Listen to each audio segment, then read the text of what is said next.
All right, it's vacation time for me and Sean, but we got more voicemails for you here on the Right Time YouTube channel. You ask questions, I give answers. Let's go. It's the boy Canary. I'm putting on for the whole 757. Long time listener. My question, man, I see you pop up in a lot of shows that I watch. Billions. I've seen you in a couple of things. How do those things come about? I was proud to see you on something that I'm watching that had nothing to do with sports.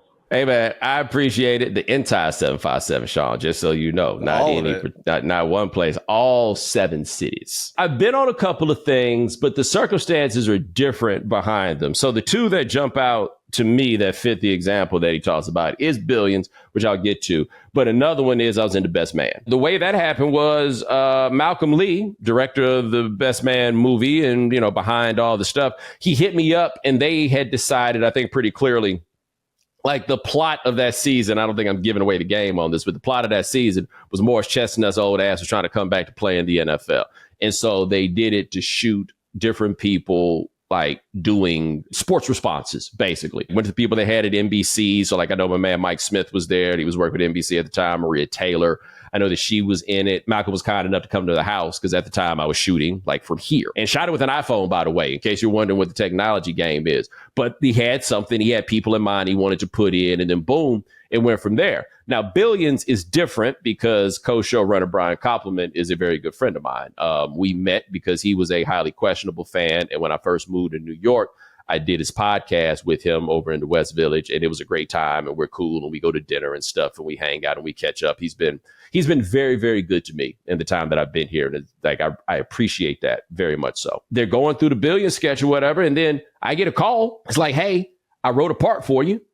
You think you could come down on Monday and do the part? Hell yeah, I can come down on Monday and do the part. And so I called HBO to make sure that, I wasn't talking out of turn going over there to do something on Showtime. And they said it was cool, which, by the way, should have been my first sign that they wasn't going to bring my show back. But anyway, I called them and they said it was cool. And so I got one of my suits that I had done for Game Theory or whatever. And I rolled down there, got my little acting on, you know what I'm saying? Like started, and I've been working with an acting coach for Game Theory. I thought of it as a teleprompter coach, but it was an acting coach in application, a dude named Ed, great dude. And so, what happens is those people who do these shows just get a bright idea, whether they know you or, whatever it is. And they'll be like, hey, you think you'd want to do that? And you just be like, okay.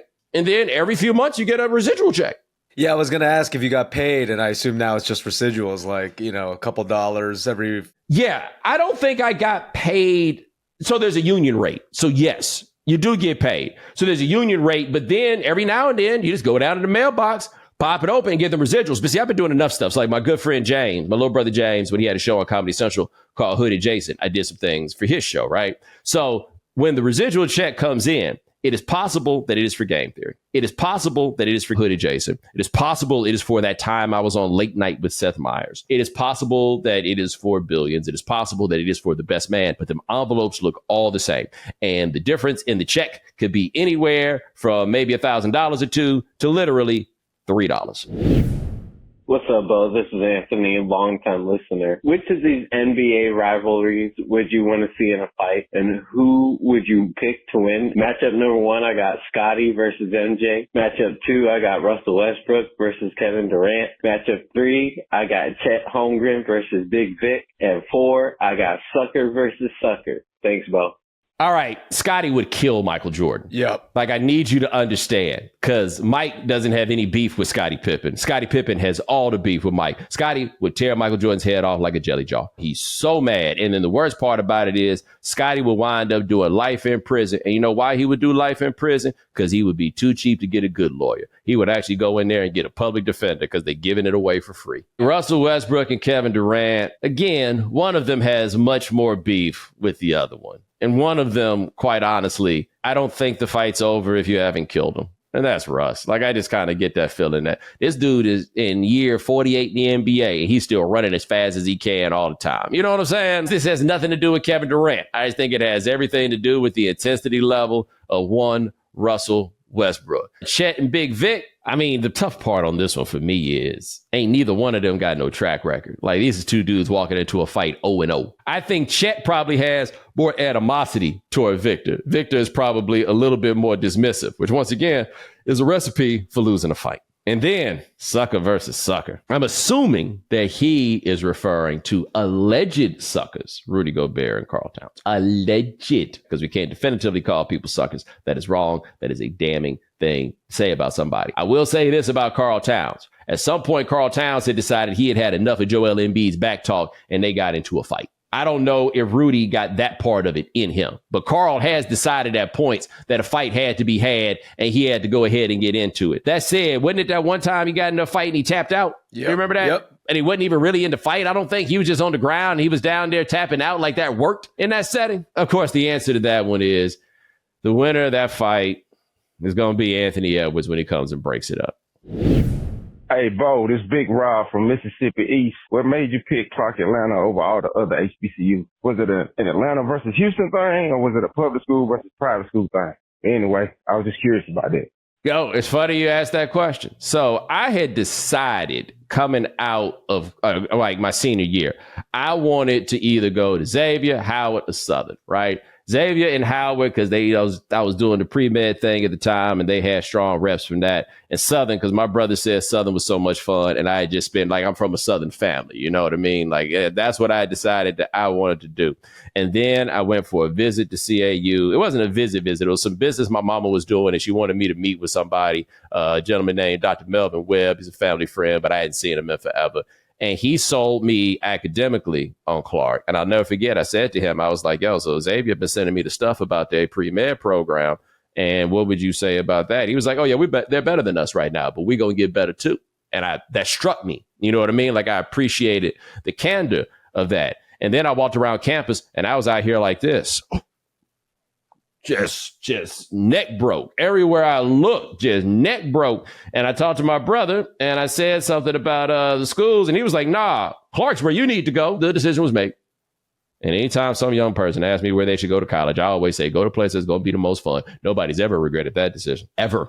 Even the people that flunked out, nobody's ever regretted that decision. Yeah, I was going to say, do you have any regrets of going to Clark? Being in Atlanta from 1997 to 2001 was the perfect time to be in not just any city, but that city, right? Being in a city that's on the verge of the come up while it's still organic, right? Woo-hoo! That was it. What's up, Bo? This is Kyle from Madison, Wisconsin. I hope this won't cause too much controversy among your friends, but the way you've described your mother, she seems like someone of high moral character and someone of excellent judgment. So I want to know, who's your mom's favorite guest on The Right Time? Appreciate it. I don't know who her biggest fan is. In fact, I'm going to call her right now and ask that question. Hello? Hello? Hey. How are you? I am doing fine. I have a question for you. We are recording something I'm just taking questions from the audience, and somebody asked me who your favorite guest on The Right Time was. Whoa. You know what? I really liked the guy who was on Friday. Dragonfly Jones. Yeah. All right. That's a good answer. I'll have to let him know.